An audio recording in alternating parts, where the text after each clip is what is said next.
Game असा आहे बघा की काय हात न लावता फक्त 2 स्टिक म्हणजेच काड्या हलवायच्या 2 आणि ते शॉर्पनर आहे ते बाहेर काढायचं, पण त्या शॉर्पनरला आपला हात नाही लावायचा. समजलं? किती स्टिक हलवणार? 2. आणि ते शॉर्पनर बाहेर आलं पाहिजे, पण आकृती अशीच झाली पाहिजे तयार. तिची दिशा बदलली तरी चालते आकृतीची, फक्त आकृती कशी अशीच दिसली पाहिजे. समजला गेम? कर गणेश प्रयत्न. एक स्टिक हलवली गणेशने.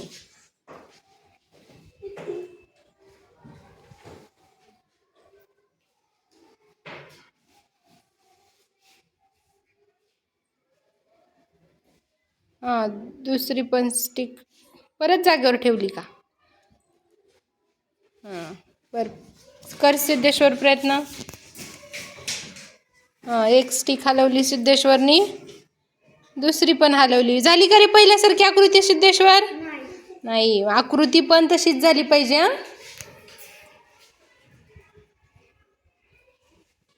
कर यश प्रयत्न. एक स्टिक हलवली यशनी आणि ही स्टिक प्रत्येकाने बरोबर हलवली. आता फक्त गोंधळ होतंय ती दुसऱ्या स्टिकला, तिथं चुकतंय तुमचं.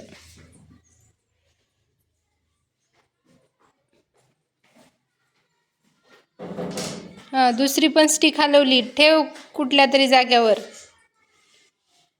बघ काय झाली रे, 2 त्रिकोण झाले, पण पहिल्यासारखी आकृती झाली का? नाही. करा मग पहिल्यासारखी आकृती तयार.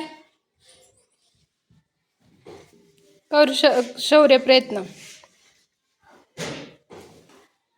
एक स्टिक, 2. झाली का पहिल्यासारखी आकृती? वाटती का आहे का पहिल्यासारखी?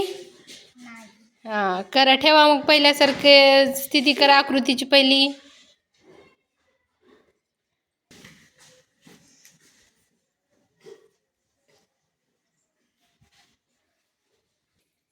कर अजिंक्य प्रयत्न. एक स्टिक हलवली अजिंक्यनं आणि दुसरी हलवली. बघा शॉर्पनर काय दिसते आपल्याला? त्रिकोणाच्या बाहेर, आणि आकृती काय झाली? पहिल्यासारखीच दिसायला दिसती. दिशा बदलली तरी चालते असं सांगितलं होतं तुम्हाला. छान, शाबाश.